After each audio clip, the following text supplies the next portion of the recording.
Ayer terminamos de ver vectores en el plano y hoy vamos a trabajar con vectores en R3, o también llamados vectores en el espacio de 3 dimensiones. Tiene la complicación del dibujo, de la representación gráfica, porque ahora no solo aparece X e Y, sino que también aparece Z, entonces tenemos que ver gráficas que son en 3D. Pero después tiene la simplicidad, podríamos decirlo, de que todo lo que nosotros vimos para vectores en R2, vectores en el plano, se va a replicar en vectores en R3. Desde lo que es la definición, las operaciones, el módulo, bueno, módulo, dirección, sentido, el producto escalar, ángulo entre vectores, cosenos directores, todo se va a replicar. Por supuesto que con algunas pequeñas diferencias, porque estamos introduciendo ahora el eje Z, estamos hablando de una dimensión más. Pero van a ver que hay muchas cosas que son bastante sencillas. Primero vamos a empezar a definirlo, ¿no? Recuerden que esto ya lo vimos, que cualquier punto del espacio se puede representar a través de una terna ordenada de números reales. Un punto P, por ejemplo, al cual nosotros le podemos asignar las 3 coordenadas, x sub 0, y sub 0 y z sub 0. Nosotros esto ya lo vimos en su momento, pero ahora vamos a revisar cómo es que esto funciona. Tenemos acá, por ejemplo, nuestro sistema de ejes, el eje X, el eje Y, el eje Z, que si se acuerdan lo trabajamos en su momento con una maquetita, incluso la podíamos ver en 3 dimensiones y están los primeros videos subidos. Entonces ubicamos un punto que para no generalizar y escribirlo solo con letras, lo hacemos directamente ejemplificado con un número. Este punto que tiene coordenada 1 en X, 2 en Y, 2 en Z. Y ahora vamos a ir viendo cómo se componen estas coordenadas. Que tenga 2 en Z significa que ese punto está a una altura de 2 unidades respecto del plano XY, que en el ejemplo en que nosotros hablamos en clase a principio de este semestre, decíamos es el plano correspondiente al piso, al que le asignamos altura 0. Entonces un punto que esté a 2 metros de altura, lo vamos a ver proyectado en el piso con una altura 0. Por eso decimos que la coordenada de ese punto correspondiente a Z es 0. Y mantiene las coordenadas X e Y, X1 e Y2. Si ustedes observan aquí el eje rojo, que es el X, y el eje Y, que es el verde, van a poder ver una cuadrícula, también en color gris, que pasa por las unidades de X, 1, 2, 3, y también por 1, 2, 3 de Y, positivos hacia los lados donde marcan las flechitas de los ejes, y negativo hacia atrás. Si observan el punto P', van a ver que la línea que está paralela al eje Y, esta que estoy marcando, pasa por 1 de X, correspondiendo con el valor de la coordenada correspondiente a X de P'. Y si observan la paralela al eje X, que son estas líneas que estoy marcando, la que pasa por el punto P' corta al eje Y en 2. Por eso decimos que este punto P' tiene coordenadas X sub 0 igual a 1, Y sub 0 igual a 2, y por último la altura Z sub 0 igual a 2. En este esquema pueden ver ustedes ahora que esta línea punteada es paralela al eje verde, que es Y. Esta línea punteada es paralela al eje rojo, que es X. Y esta línea vertical es paralela al eje Z.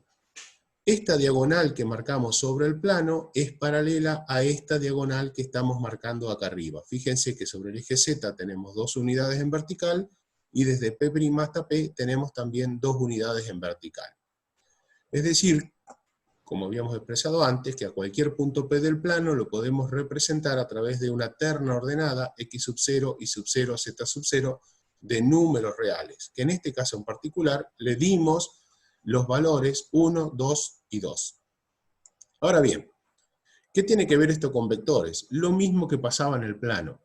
Si yo quiero graficar un vector en R3, por ejemplo el vector 1, 2, 2, que sería un vector posición, va a tener origen en el centro, en el origen de coordenadas, y va a tener extremo en el punto P de coordenadas 1, 2, 2. Entonces a nuestro vector U le vamos a llamar a los valores 1, 2, 2 componentes de nuestro vector.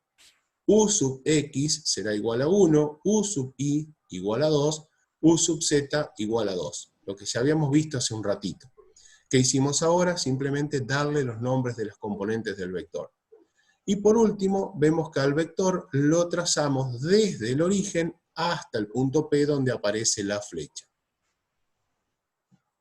Y pasa exactamente lo mismo que en el plano. Decimos que un punto define un vector, o también que un vector define un punto.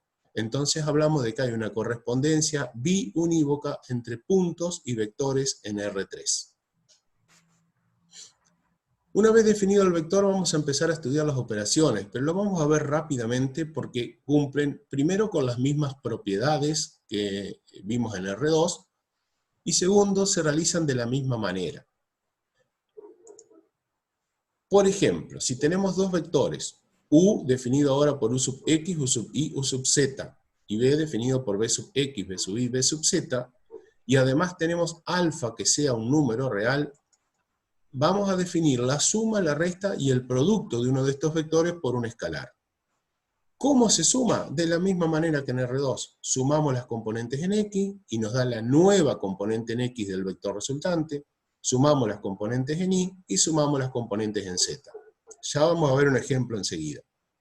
Si tenemos que restar, en vez de sumar las componentes, restamos en el orden en que aparecen acá. Como estamos haciendo U menos B, va a aparecer la resta de las componentes homólogas.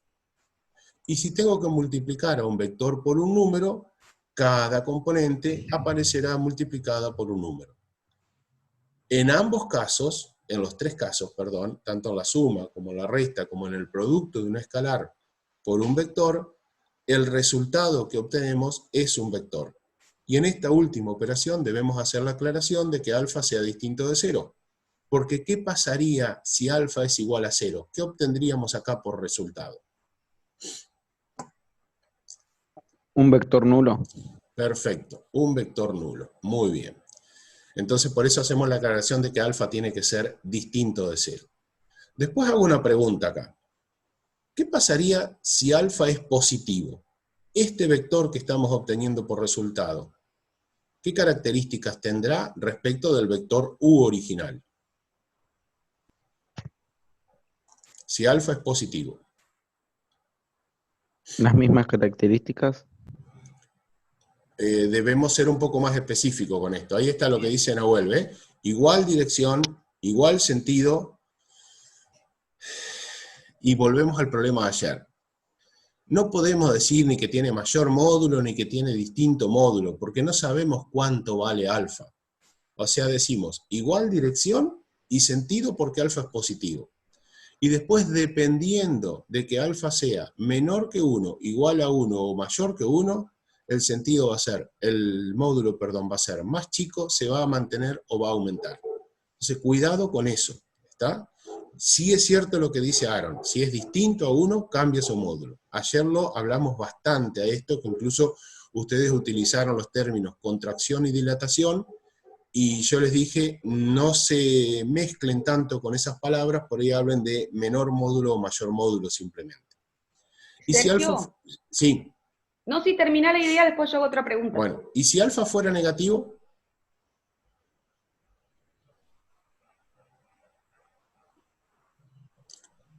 Sería opuesto, bien, el sentido. Cambia el sentido, perfecto. La dirección se mantiene, cambia el sentido, y del módulo decimos lo mismo que hoy. Si ese valor de alfa en valor absoluto es más chico que 1, el vector resultante tendrá un módulo menor. Si es igual a 1, mantendrá el módulo, y si es mayor que 1, el módulo aumentará. Sí, Karina. ¿Puede ocurrir, sí o no, que U más B me dé el vector nulo en R3? Le pregunto a los chicos. Karina pregunta si acá, U más B, podría dar por resultado el vector nulo. Si es posible. Sí dicen, bueno, ¿y qué condiciones deberían cumplir U y B para que sean el vector nulo? Yo voy a escribir acá, a ver, voy a poner un ejemplo numérico para que todos lo puedan entender. Supongamos que el vector U es igual a 4. Que sean opuestos, dicen Sergio. Bueno, 4 menos 2, 1. ¿Qué significa entonces que el vector B sea opuesto al vector U? Si las componentes son 4 menos 2 y 1. Bien, geométricamente que tenga mismo módulo, misma dirección y distinto sentido. Y ahí escribe Aaron que tendría que ser menos 4, 2 y menos 1. O sea, todas las componentes tienen que ser iguales, pero con los signos cambiados, con signos contrarios. ¿Está bien, Karina, ahí? Muy bien, grupo. Adelante. Bien. Vamos a ver ahora cómo calcular el módulo de un vector en R3. Y acá necesitamos hacer un poquito de geometría en 3 dimensiones. Esta gráfica que estamos mostrando acá es exactamente la misma que la anterior, hemos cambiado algunos colores, fíjense que aparece nuestro extremo de vector con coordenadas x sub 0, y sub 0, z sub 0. Y acá está el vector. Esto lo habíamos llamado u sub x, a esta parte lo habíamos llamado u sub y, y a esta parte lo habíamos llamado u sub z. Lo que aparece marcado aquí en el plano XY, en lo que sería la base horizontal de nuestro dibujo, es un triángulo. Un triángulo que tiene como lados u sub x, u sub y este otro lado llamado d. Yo quiero saber si ustedes son capaces de decirme qué tipo de triángulo es y cómo lo representarían si lo estuvieran viendo desde acá arriba, es decir, si tuvieran que ver solamente el plano del piso. ¿Cómo lo verían dibujado en el plano del piso? Veo que están diciendo triángulo rectángulo, eso está muy bien. Y además ahora les pregunto, ¿se animan a decirme en dónde está el ángulo recto? ¿Está en el vértice O? ¿Está en el vértice llamado X sub 0? ¿O está en el otro vértice que no tiene nombre, por ahora? Bien, bien. Están contestando muy bien en X sub 0. Entonces yo ahora lo que voy a hacer es como que me voy a parar por acá arriba y desde ahí voy a mirar hacia el piso, hacia el plano del piso, y voy a ver efectivamente este triángulo rectángulo representado de esta manera. Y al tener este triángulo rectángulo, conocemos como dato la componente en X del vector, la componente en Y del vector, y podemos calcular D. ¿Me pueden decir de qué manera se puede calcular D? Si esto es un triángulo rectángulo y D es la hipotenusa del triángulo rectángulo.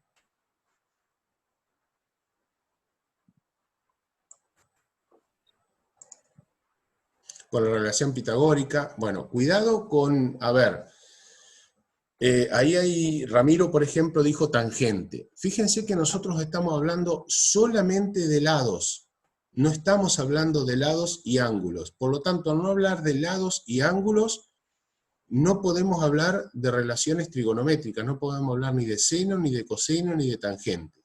Si estamos hablando solo de relación de lados de un triángulo rectángulo, lo único que podemos aplicar es efectivamente, como han dicho ustedes, el teorema de Pitágoras.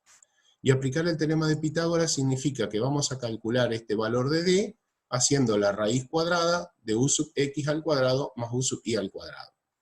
Esto que aparece acá, es exactamente la fórmula que nosotros vimos para calcular el módulo de un vector en el plano cuyas componentes eran u sub x y u sub y. Hasta acá lo habíamos visto. Ahora introducimos esto otro que es nuevo. ¿Y qué es lo que nos interesa calcular a nosotros? ¿El valor de D? No, lo que nos interesa a nosotros es calcular este valor. ¿Cuánto vale U? ¿Para qué calculamos D?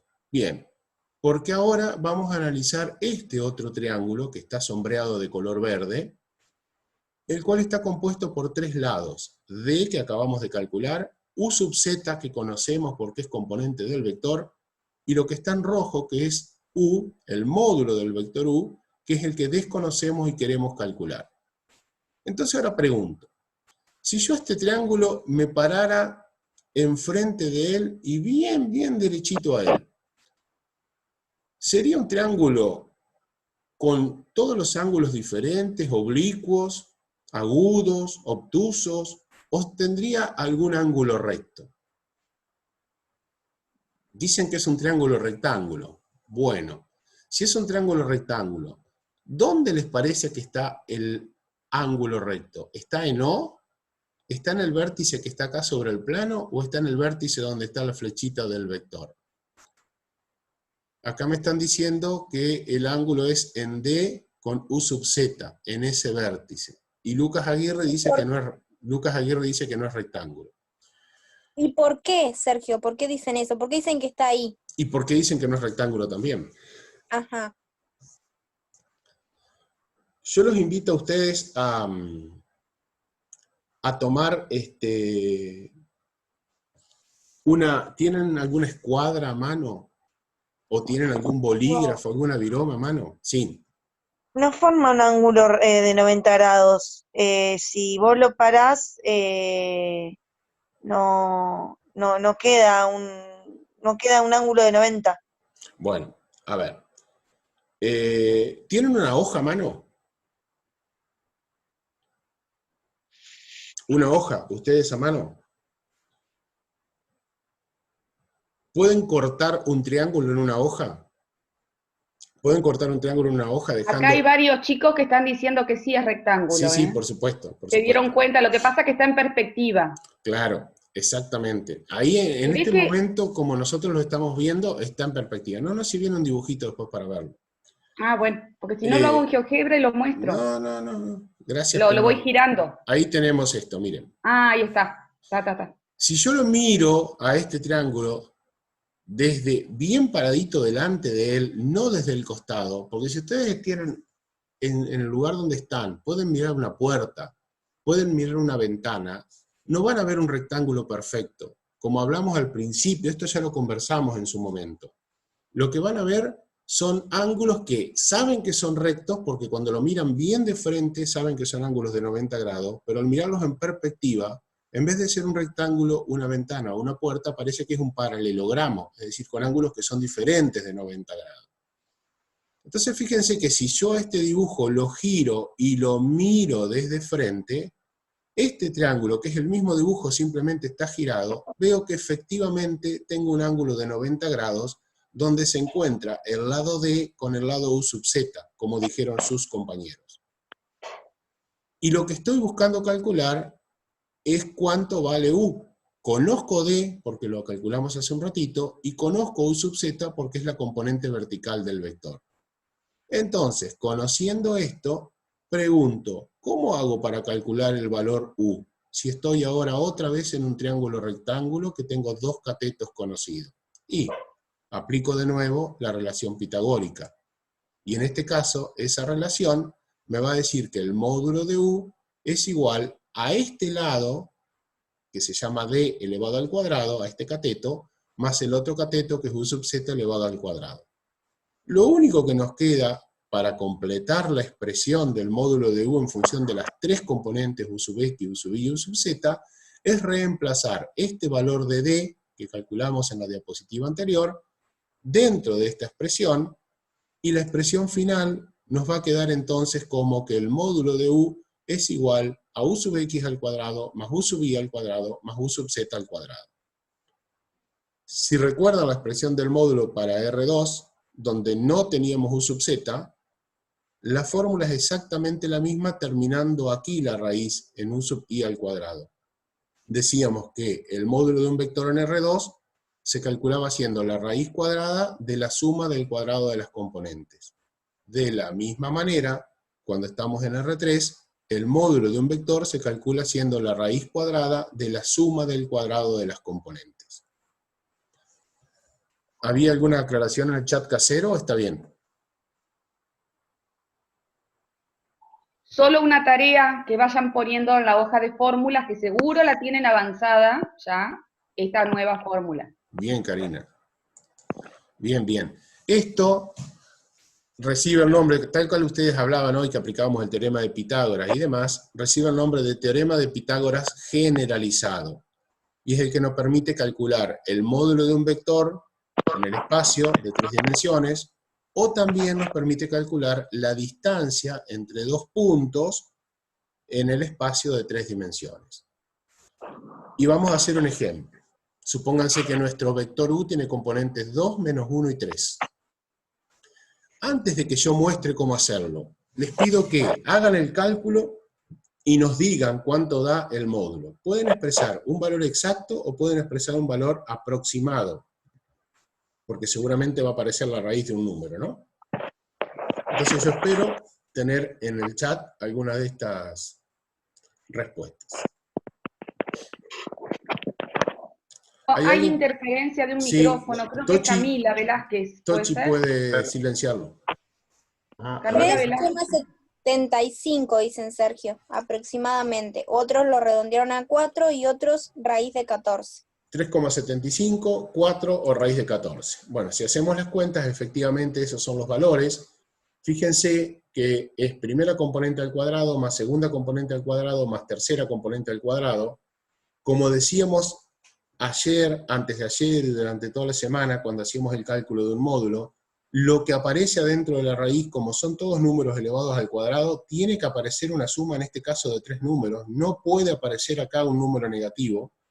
Entonces, 2 al cuadrado es 4, 1 al cuadrado es 1, 3 al cuadrado es 9, sumamos raíz de 14 y efectivamente el módulo da 3,74. Casi que no cambia nada lo que veníamos calculando de un módulo de un vector, simplemente que aparece una nueva componente adentro de la raíz. Y obviamente que mantenemos lo que dijimos para vectores en el plano, que el módulo de un vector es siempre positivo. Siempre positivo. Nunca vayan a poner acá como resultado menos algo. Siempre positivo. ¿Podría ser 0 el módulo de este vector?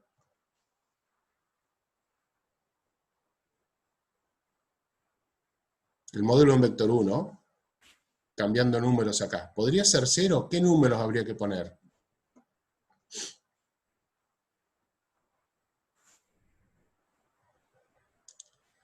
Si el Todos vector ceros. fuera nulo. Perfecto.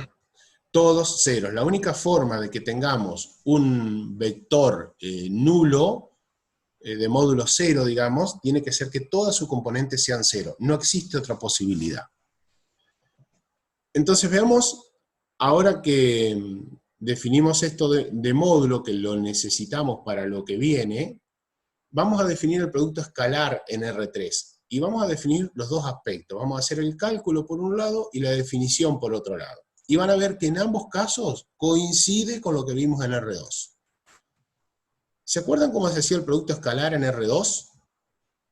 Con un vector que tiene dos componentes. Lo vimos ayer, así que se tienen que acordar, y creo que lo vimos todos en las clases de consulta. ¿Alguien me puede decir cómo se hace el producto escalar de un vector que tiene dos componentes? Bueno, ese es el módulo de los vectores por coseno del ángulo comprendido, es la definición del producto escalar. Está bien. Ahora, si nosotros les expresamos los vectores de esta manera, decimos, por ejemplo, U igual 1, 4, y que B es igual a 2, 5. Bien, lo que dice Ezequiel, multiplicamos U sub X por B sub X más U sub Y por B sub Y, el producto de las componentes homólogas y las sumamos. Muy bien. ¿Y qué obtenemos por resultado de un producto escalar de dos vectores en R2? ¿Qué nos da por resultado? Un escalar, bien, un número, que puede ser, recuerden, decíamos, positivo, negativo, o podía ser 0.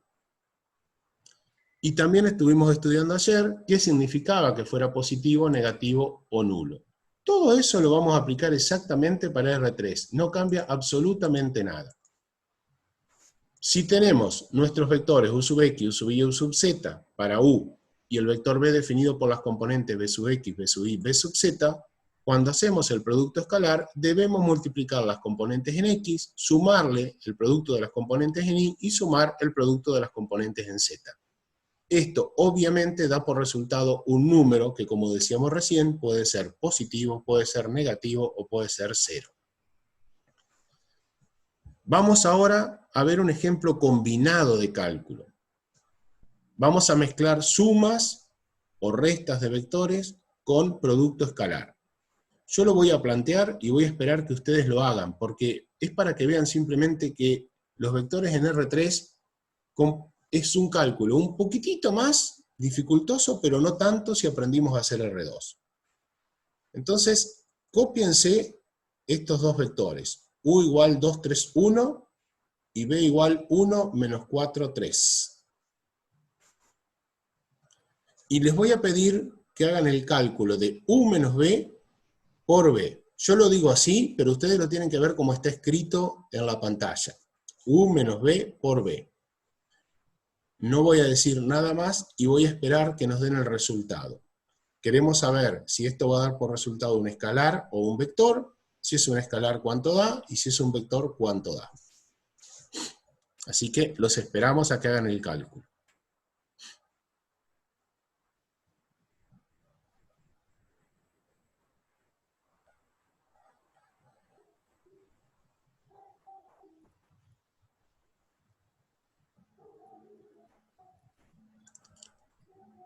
Lo primero Florencia Ruiz dice que va a ser va a ser un escalar. Eso es lo que escribió Florencia Ruiz.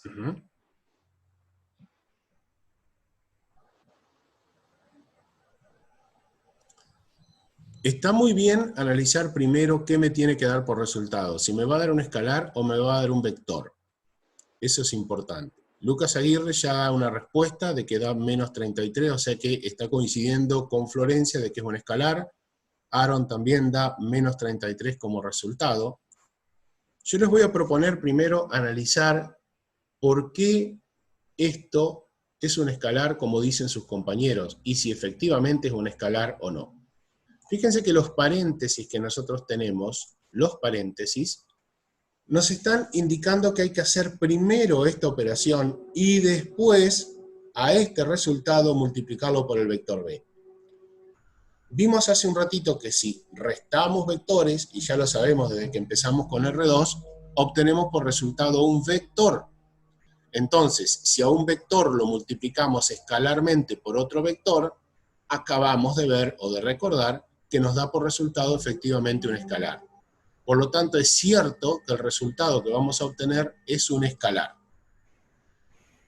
Vamos a ver cómo hacemos las operaciones y comprobar si nos da menos 33. Profe, una pregunta. Sí, dale. ¿Se podría también hacer distributiva? Es una buena pregunta y la traslado a tus compañeros.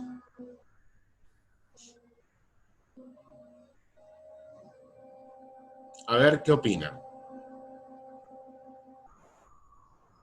Nahuel dice que sí, Lucas dice que sí, Lucía dice que sí, Osiris cree que sí, Ezequiel dice que sí. Cuando arrancamos vectores en R3, yo les dije que se va a mantener todas las propiedades que vimos también para R2. Entonces yo pregunto, en R2, ¿había una propiedad distributiva del producto escalar respecto de la suma y resta de vectores? Sí, y por lo tanto la vamos a trasladar también a R3, es decir, que también podemos hacer distributiva. No hay ningún inconveniente de transformar esa operación, y lo voy a escribir acá, en que esto puede ser también igual a U por B menos B por B. Eso también puede resultar. Pero seguramente este camino es más largo que el camino de realizarlo directamente. Fíjense, en rojo está indicada la resta de U menos B, y en celeste aparece después el vector B. Y mantenemos los paréntesis negros exteriores porque primero hay que resolver este cálculo. Primero hay que hacer 2, 3, 1 menos el vector 1 menos 4, 3.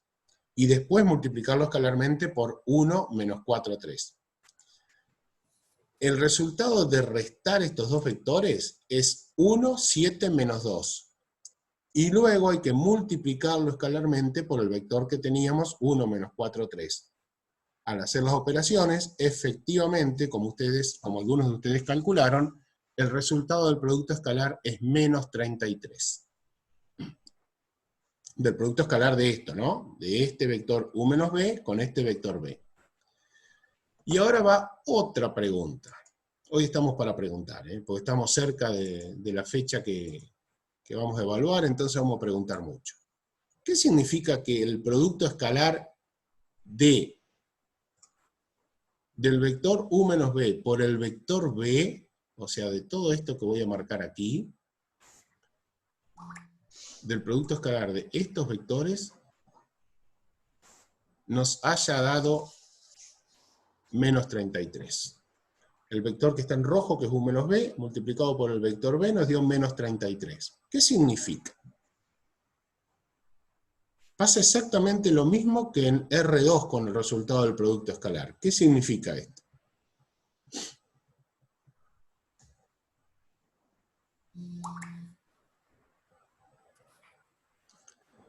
La pregunta es, yo tengo un vector, voy a dibujarlos de alguna manera acá, pero no van a ser las direcciones que tienen que tener. Ese vector verde que dibujé va a corresponder a B, y el vector rojo que está recuadrado ahí va a corresponder al vector u menos b. Si yo tuviera que dibujarlos correctamente interpretando este resultado, que me dio menos 33 el producto escalar entre estos dos vectores, ¿qué significa? Que tengo un producto escalar negativo. Y como dice Karina, esto sigue teniendo olor a examen. Jimena dice que si es negativo, supongo que si da menos 33, dice va a estar entre 90 y 180. Ella cree que está mezclando, yo creo que le falta precisión en esto. Ella dice, ayúdala a ver, si es negativo, si el producto escalar es negativo, va a estar entre 90 y 180. No indica el sentido, no indica el sentido, Clemente, no es así.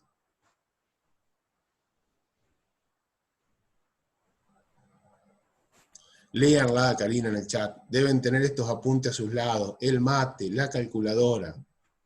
La mascota quiere también que tengan y el apunte de fórmulas. Fundamental el apunte de fórmulas. Aaron da la respuesta correcta. Nos indica que el ángulo entre los vectores va a estar entre 90 y 180 grados. Esto significa que si yo tengo que dibujar correctamente los vectores rojo para u menos b y verde para b, aunque sea un croquis para interpretar esto simplemente, debo hacer lo siguiente. Si ese es el vector u, entonces el vector b lo puedo dibujar, el u menos b, perdón, lo puedo dibujar de esta manera. Porque lo que estoy mostrando con este dibujo es que el ángulo que forman el vector rojo con el vector verde es un ángulo comprendido entre 90 y 180 grados, de forma tal que cuando yo hago el producto escalar entre estos dos vectores, sí o sí me va a dar un valor negativo. Ni siquiera necesito dibujar exactamente u menos b, ni dibujar b, simplemente es interpretar qué significa este valor negativo de un producto escalar. Tampoco me preocupa ¿Qué hubiera que sea pasado si daba exactamente... 0? Bien. ¿Qué hubiera pasado si daba 0? Miren ya el apunte de fórmulas. Si hubiera dado 0, el producto escalar. ¡Ay, serían paralelas! ¡Ay! Ángulo Chicos, recto, para dijo el lunes... Aaron. No, por favor, chicos, el 100% del curso el lunes con el apunte al lado, y nos mandan fotos. Tenemos el resumen al lado. Por favor, no puede haber dudas ya. Bueno, la mayoría anda bien, jefe. Van a tener que habilitar la cámara y van a tener que mostrarnos que están con el apunte al lado. Sí.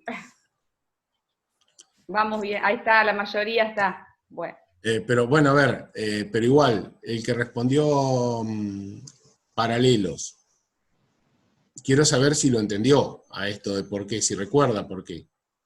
Que lo escribió Lucas. Capaz pasó como el chavo que se le chispoteó y quiso poner perpendiculares. Claro, puede ser. Recuerden que ayer vimos las condiciones, bueno, no, Lucas va a tener que ir a lo de ayer. Vimos que las condiciones de dos vectores para que sean perpendiculares, el producto escalar tiene que ser 0, porque entonces nos da que, lo vamos a ver en la diapositiva que viene, calculamos que el ángulo que forman ellos es de 90 grados. Esperamos un ratito y lo revisamos en unos segundos en la diapositiva que va a seguir. Sergio, una pequeña aclaración. Sí. Fíjense lo importante acá de tener claridad conceptual acerca de lo que significa que el producto escalar sea positivo, que sea negativo o que sea cero, porque cuando trabajábamos en el plano, uno graficaba los dos vectores y uno podía visualizar en la pantalla si justamente formaban un ángulo mayor o menor de 90 grados.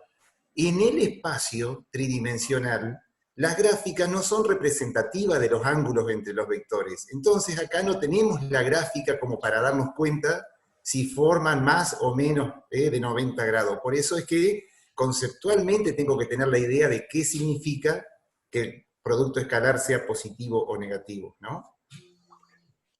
Y porque está a veces muy lo bien, sacaban de la gráfica. está muy bien ahí Lucía Dalmolín, que pregunta si da positivo el producto escalar, si eso significa que el ángulo está entre 0 y 90 grados. Y la respuesta es sí. Si da positivo significa que forman un ángulo entre 0 y 90 grados, si da negativo que forman entre 90 y 180 grados, y si da 0 significa que forman 90 grados, es decir, que son perpendiculares. Ahora vamos a recordar de dónde salía eso.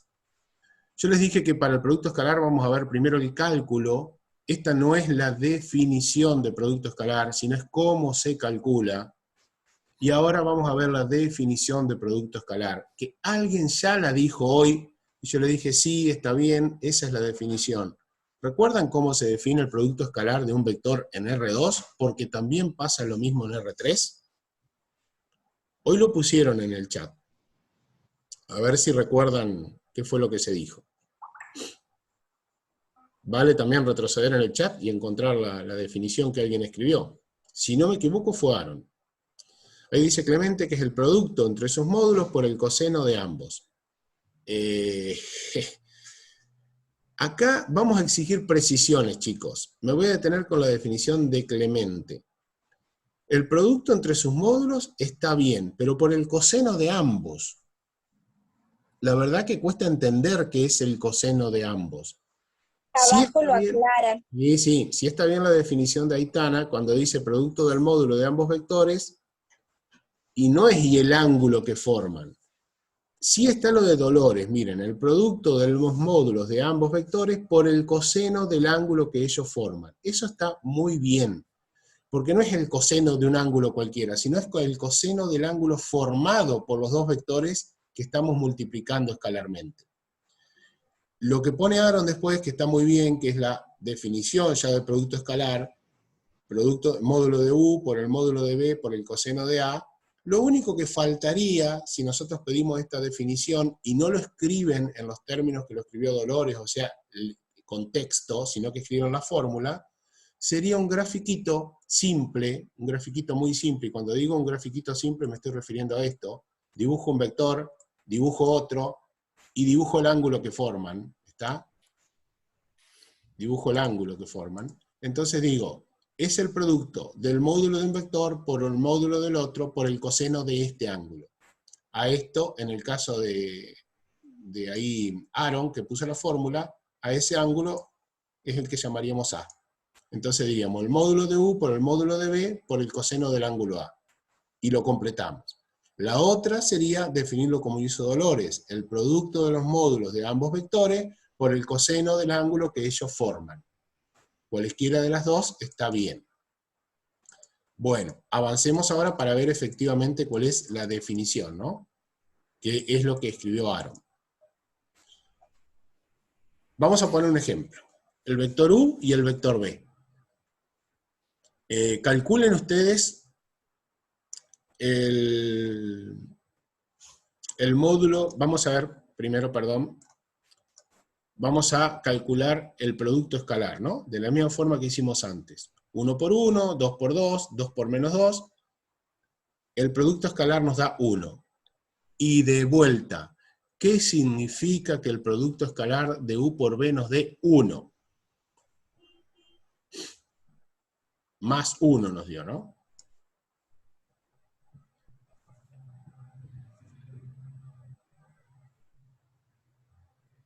No caigan en ninguna trampa, porque no hay trampa en esto. O sea, lo que dice Aaron está bien.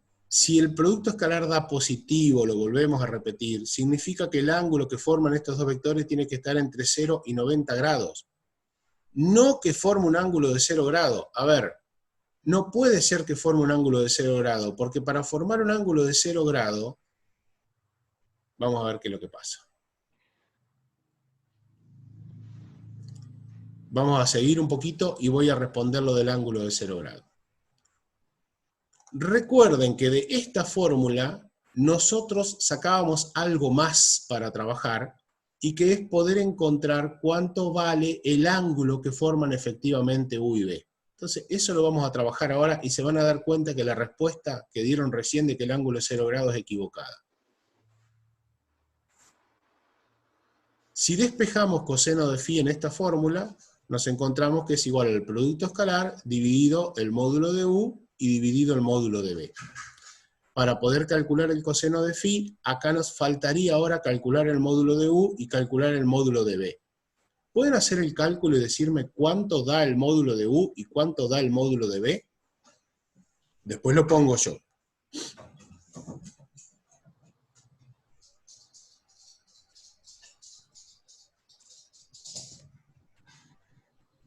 Módulo de U y módulo de B.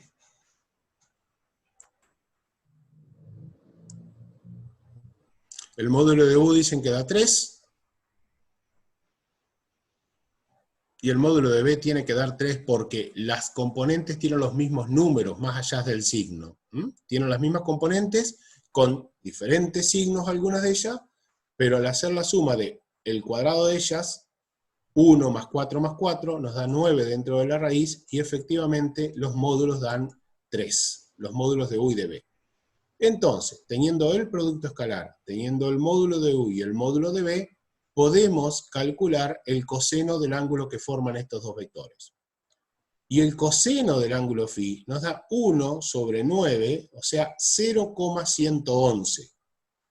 Esto quiere decir que el ángulo φ, ¿cuánto vale? 83 grados, me responden. Efectivamente, el cálculo que tenemos que hacer es con arco coseno de 0,111, que da por resultado 83,6 grados, aproximadamente 83, 84 grados, cualquiera de los dos resultados los tomamos como válidos. ¿Por qué entonces yo dije que se confundieron, que cayeron en algo que parecía una trampa? Porque en realidad lo que pensaron, supongo yo, es que les había dado que el coseno de φ era 1. Si el coseno del ángulo φ hubiese dado 1, si al hacer toda esta fórmula nos hubiese dado que el coseno del ángulo φ, vamos a escribir así, coseno de φ, hubiese dado 1, entonces ahí sí podíamos afirmar que el ángulo que formaban los dos vectores era de 0 grado, porque el coseno del ángulo es 1. Pero fíjense que no es el coseno del ángulo lo que da 1, sino que lo que da 1 es el producto escalar de estos vectores, la parte del numerador de la fórmula. Pero en el denominador tenemos 9. Entonces debemos hacer la operación, y lo único que sabíamos al tener un resultado positivo acá es que el ángulo comprendido entre lo formado por los vectores U y B iba a ser mayor de 0 grados y menor de 90 grados. Nada más que eso era el dato que podíamos sacar. Ahora sí, vamos a hacer la representación gráfica, que yo la hice con GeoGebra, para que ustedes puedan observar qué es lo que significa este ángulo de 83 grados. Que es como les decía Tochi hoy, si dibujamos los vectores acá, a simple vista, no podemos saber si este ángulo es mayor que 90 grados o si es menor que 90 grados. Necesitamos resolver esto, tener un producto escalar positivo para saber que el ángulo que están formando es menor de 90 grados. Y hacer el cálculo del ángulo para saber exactamente cuál es el ángulo que forma. Cuando veamos las aplicaciones en química, que vamos a ver la semana que viene, el lunes, vamos a analizar algunas moléculas y los dipolos de algunas moléculas, polares y no polares, y dentro de ellas va a haber una que tiene la forma de tetraedro, que a ustedes la profe de química les mostró que los dipolos formaban un ángulo de 109 grados, pero nadie les dijo por qué. Bueno, nosotros usando esto vamos a poder demostrar por qué ese ángulo es de 109 grados. Ya les digo que para el lunes, además de los apuntes de vectores, tienen que tener los apuntes de moléculas polares y no polares, porque vamos a trabajar con eso. Y yo sé lo que dieron en química porque me comuniqué con la profesora y armamos en conjunto un ejemplo o varios ejemplos para aplicar vectores en química. Así que moléculas polares y no polares para el lunes. Bien, vamos a los versores en R3. ¿Se acuerdan que en el plano había versores que llamábamos fundamentales? ¿Qué eran los versores? Estoy esperando nombres, que me digan cuáles son. ¿Qué nombre tenían los versores fundamentales en R2? O tienen, mejor dicho, ¿no? I y J, muy bien. Acá, en el espacio de 3 dimensiones, en R3, agregamos un tercer versor fundamental porque tenemos un tercer eje. Fíjense que en el eje X nos aparece el versor Y. En el eje J nos aparece el versor J. En ambos casos definidos igual que en R2. Es decir, dirección del eje X y mismo sentido para el versor Y.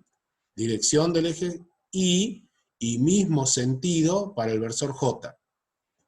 Por último, el versor K se define con la dirección del eje Z y con el mismo sentido del eje Z. Entonces nos aparecen 3 versores fundamentales. ¿Me pueden decir cuáles serán las componentes del versor Y? En R3, ¿cuáles serán las componentes del versor Y? Tiene que tener 3 componentes.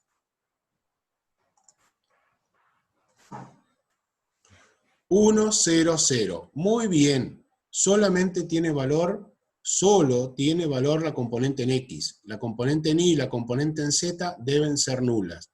Y como son versores, la componente en X tiene que tener valor 1. ¿Y el versor J?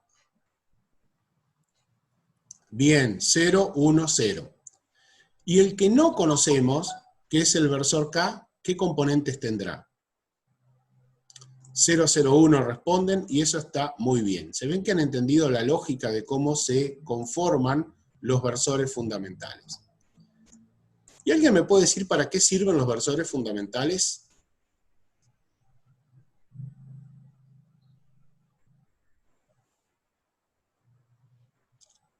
Si recuerdan para qué sirven en el plano, me pueden decir para expresar los versores en forma canónica. Bien, decíamos que mediante los versores fundamentales nosotros podemos expresar cualquier vector en R2. Ahora decimos lo mismo. Mediante los versores fundamentales I, J y K, nosotros vamos a poder representar cualquier vector en R3. Si U es un vector en R3 definido por X, Y y Z, o por U sub X, U sub Y, U sub Z, resulta entonces que el vector U lo podemos expresar como U sub X 0, 0, 0 U sub Y 0, 0, 0 U sub Z. Es decir, expresamos un vector a través de los versores fundamentales. Y como explicamos acá, si las componentes son X y Z, el vector nos quedará expresado de esta manera. X por el versor Y, más Y por el versor J, más Z por el versor K. Voy a poner un ejemplo numérico ya para que lo entiendan. Si tengo un vector cuyas componentes son 2, menos 3, 5, expresado ese vector U en forma de componentes, y ahora lo quiero expresar a través de los versores fundamentales, ¿cómo quedaría expresado este vector U a través de los versores fundamentales?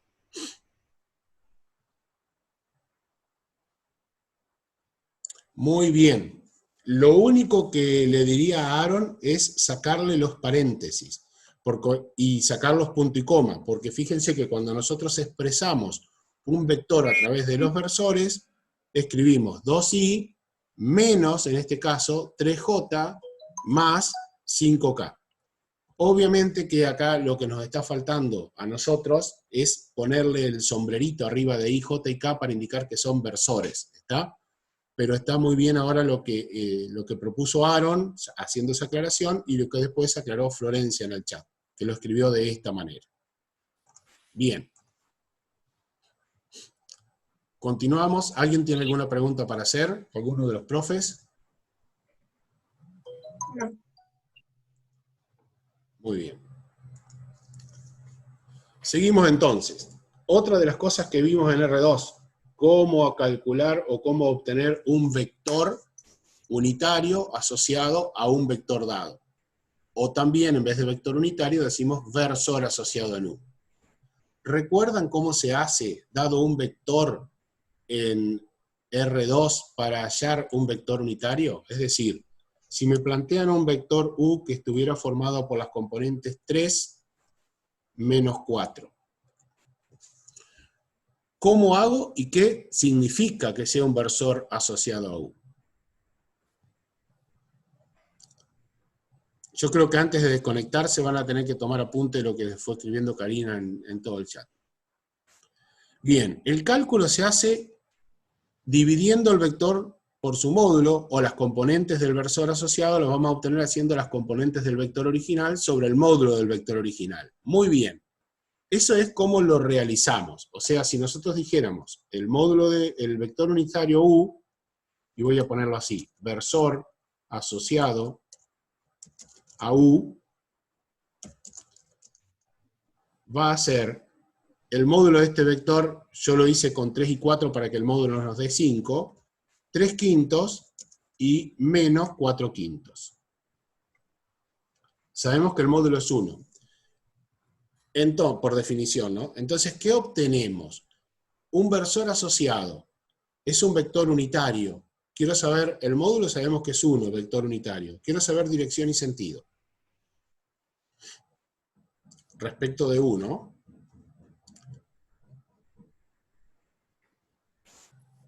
tengo mi vector U, y quiero ahora que ustedes me digan cómo dibujo.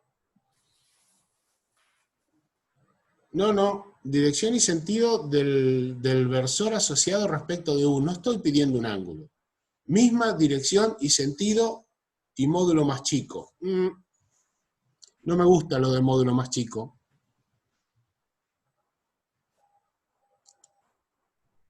Misma dirección y sentido, estoy de acuerdo, pero módulo 1. A ver, supongamos que este vector verde es este que tenemos acá, de módulo 5. Entonces, si yo tengo que dibujar el vector unitario, lo dibujo con igual dirección, igual sentido, lo estoy haciendo de color rojo, y de módulo 1. Pero ¿qué hubiese pasado si mi vector unitario tenía un módulo más chico que 1? ¿Cómo hubiesen dibujado ustedes, si mi vector U hubiese tenido un módulo más chico que 1? ¿Cómo hubiesen dibujado el vector asociado a él? Claro, Matías, muy bien, va a dar más grande, porque su módulo va a ser 1. Si yo estoy trabajando con la misma escala de recién, esto sería un vector unitario asociado al vector naranja, pero de módulo 1. No necesariamente digan que tiene que ser más grande, porque puede ser más grande, como en este caso, o más chico, como en este caso. Entonces, anoten eso. ¿Qué indica geométricamente el vector asociado? Y con estos dos dibujitos uno puede tranquilamente tener en claro eso. Bueno, todo esto que pasaba en R2 nos pasa exactamente en R3. Exactamente en R3. Nos pasa lo mismo. Calculamos un vector asociado al vector U, dividiendo cada componente del vector por su módulo, por el módulo del vector. Fíjense que agregamos ahora nada más que la tercer componente en Z, pero la expresión es la misma. Vamos a poner un ejemplo. Y quiero que ustedes calculen las componentes del vector unitario asociado a U, o del versor U. Yo los espero y después ponemos el resultado.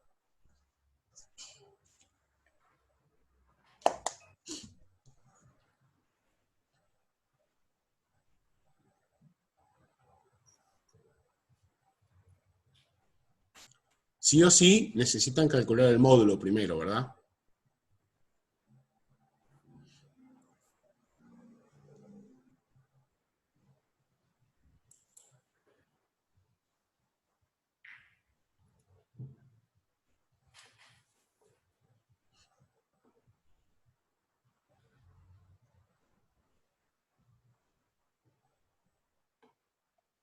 Si pensaron que no iban a trabajar en esta clase, han trabajado demasiado, me parece.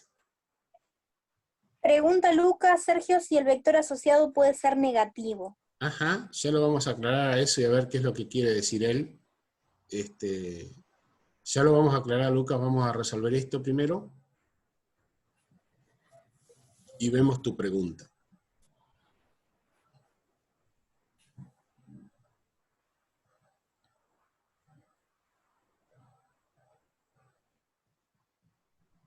No, lo vamos a aclarar, Lucas, tranquilo, tranquilo. No vamos a decir sí o no, sino que vamos a decir por qué.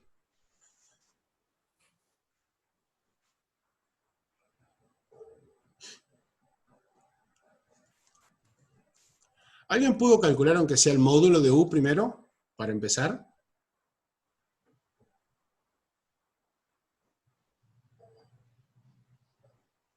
Raíz de 14, bien, y ahí, bueno, ya me escribieron todas las componentes.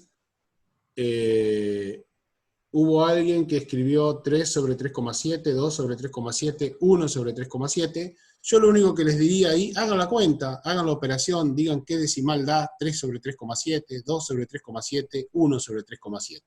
Pero está bien, fíjense que el módulo efectivamente da raíz cuadrada de 14, y lo que nosotros debemos hacer para expresar el vector unitario es escribir 3 sobre raíz de 14, 2 sobre raíz de 14, 1 sobre raíz de 14.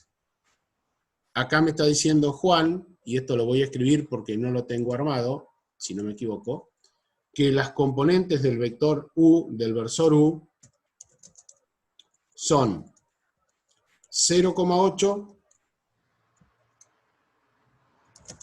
0,53 y 0,26, que son las cuentas, o los resultados de las cuentas de 3 dividido raíz de 14, 2 dividido raíz de 14 y 1 dividido raíz de 14. Muy bien. Sí, se puede redondear como hace Aitana también sin ningún tipo de problema. Para nosotros, insisto con esto que es importante, porque si bien expresamos en valores con raíces, con números racionales y demás, valores exactos, también lo tomamos como válido si ustedes lo expresan a través de los valores aproximados. Y no necesariamente trabajando con el aproximado, sino trabajando con el igual. Lo vamos a tomar como válido, porque de esta manera también ustedes lo van a aplicar en física. Entonces no tiene sentido que trabajemos solo con esto sin mostrarle también los resultados aproximados. Este versor, si ustedes hacen el cálculo de 0,8 al cuadrado más 0,53 al cuadrado más 0,26 al cuadrado, les va a dar 1. En realidad les va a dar aproximadamente 1 porque estos valores no son exactos, sino que están aproximados. En cambio, si los hacen con estos valores, sí o sí este resultado de módulo de este vector tiene que dar exactamente 1. Noten además que las componentes de este versor tienen el mismo signo que las componentes de este vector. Entonces acá va la pregunta para Lucas, y necesito que respondas. ¿Qué te indica a vos que un vector tenga el mismo signo en todas las componentes que otro vector? No el valor, pero sí el mismo signo. Y en este caso sabemos que son de igual dirección encima, ¿no? ¿Qué te indica que tengan el mismo signo? Dos vectores de igual dirección con el mismo signo.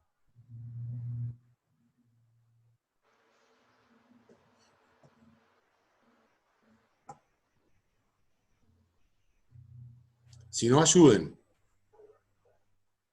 Perfecto, Lucas, que tienen igual dirección y sentido. Entonces acá está respondida por vos mismo la pregunta. Este versor unitario asociado a un vector nunca puede tener un sentido contrario al vector, porque por lo que vos estás dividiendo las componentes es por el módulo, y el módulo es un valor positivo. Por lo tanto, las componentes de tu versor asociado va a tener exactamente el mismo signo que las componentes del vector.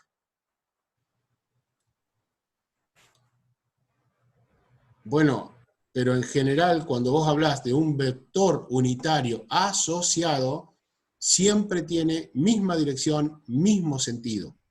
Siempre. Sea cual sea el vector. Perfecto. Muy bien. Podemos avanzar un poquitito más, creo que ya estamos terminando. Bueno, acá está la verificación realizada para que vean que efectivamente el módulo es igual a 1.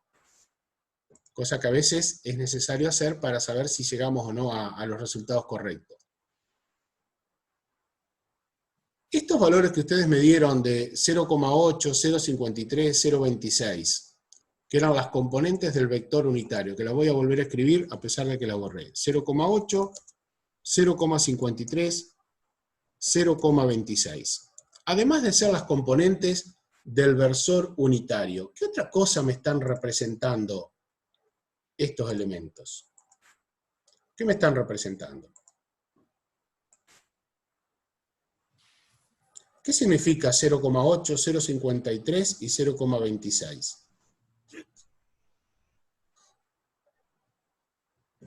Muy bien, Agustina, muy bien. Aaron, te quedaste corto. Agustina dijo cosenos directores y Aaron dijo los cosenos.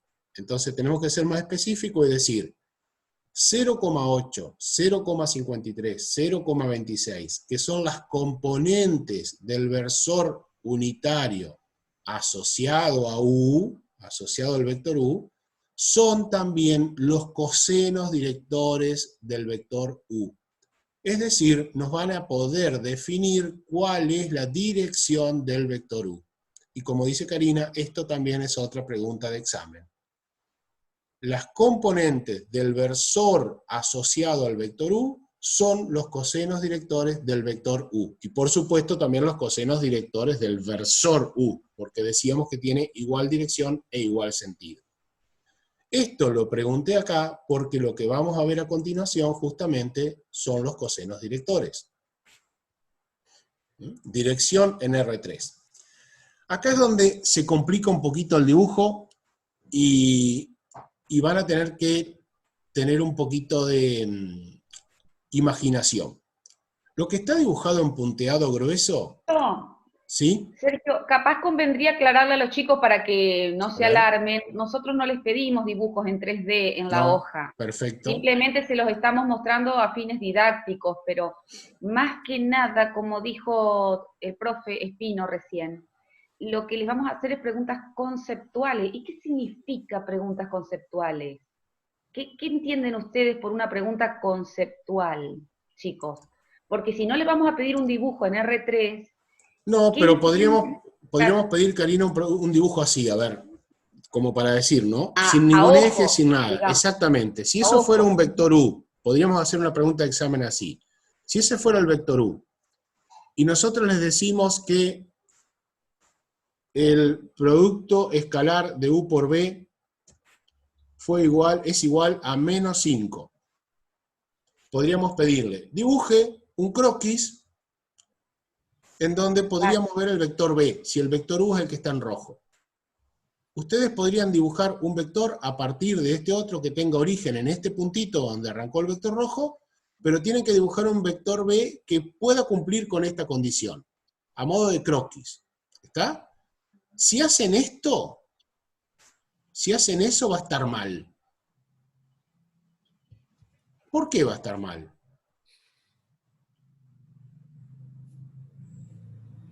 Tienen que mirar todo, ¿no? Tienen que mirar esto que se les da como información y el vector rojo.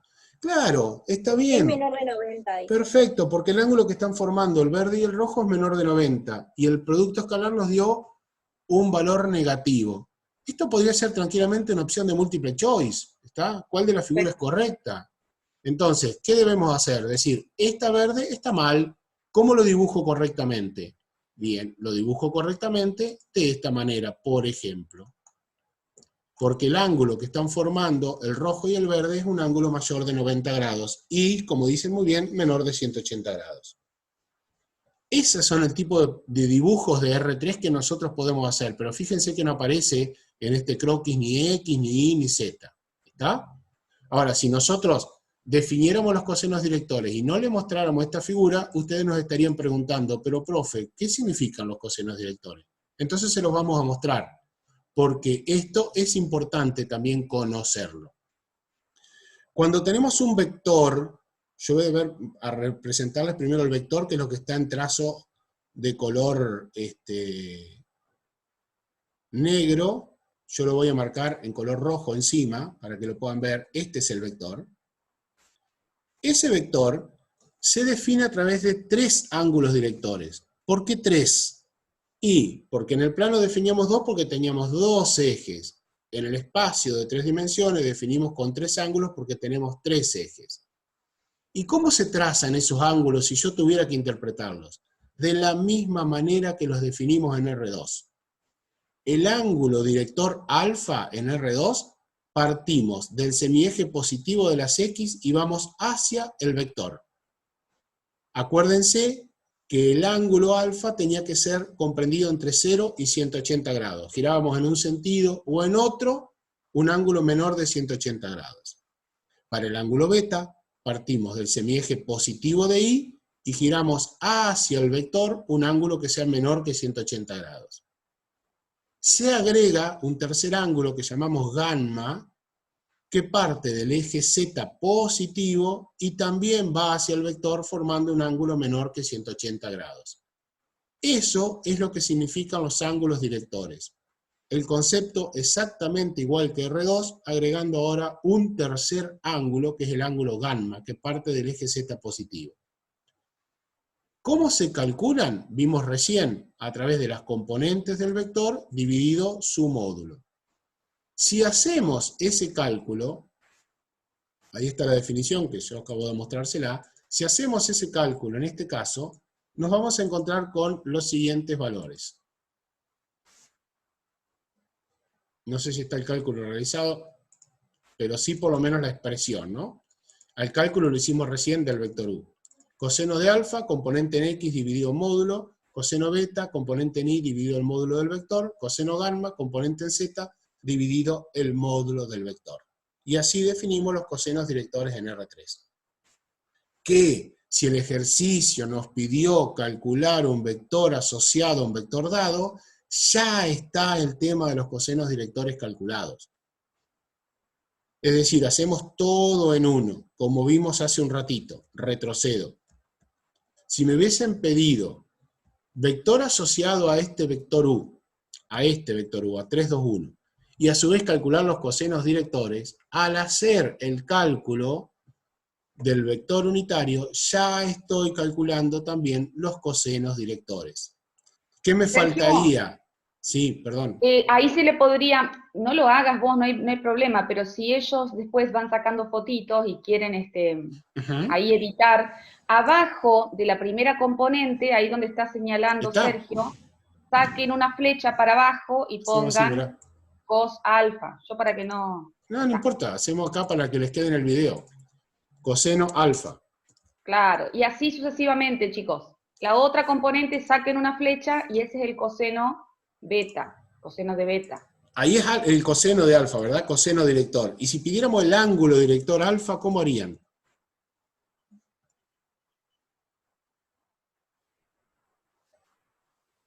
Chicos, ¿cómo hacemos los pasajes? Ahí está, arco coseno, dicen. ¿Sí? O sea, arco coseno, sí. Y voy a escribir así, de 0,8, que era lo que nos había dado 3 sobre raíz de 14. Y este ángulo seguro que nos va a dar entre 0 y 180 grados, porque ya lo vimos en R2 y también se aplica en R3. Y la interpretación es lo que decíamos hace un ratito. Por ahí no pedimos el dibujo, pero sí preguntamos, ¿qué significa que alfa sea, no sé cuánto da el arco coseno de 0,8? ¿Puedo calcularlo? En realidad es positivo 0,8, Sergio. Es positivo 0,8, así que va a ser agudo. Sí, pero ¿cuánto da, digo? Entre 0 y 90, sí, 37 grados da. 37 grados. ¿Qué significa? Otra pregunta, ¿no?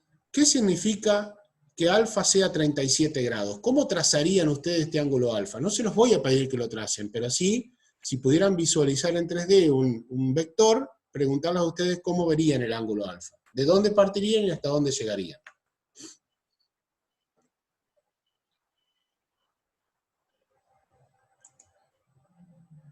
Desde eje positivo de X, perfecto.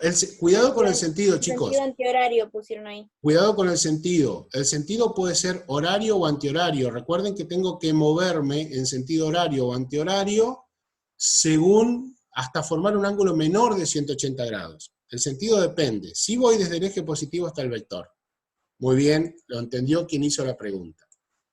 y creo que con esto finalizamos por Sí. hoy, si no me equivoco. A ver si Sergio, ¿algo más? ¿Sí, ya que Tochi? está terminando. No, simplemente a partir del lunes, que tenemos el horario reducido de vuelta, ¿cómo quedamos con el horario para informar? No, volvemos 8:30 y nos reconectamos, no hay problema.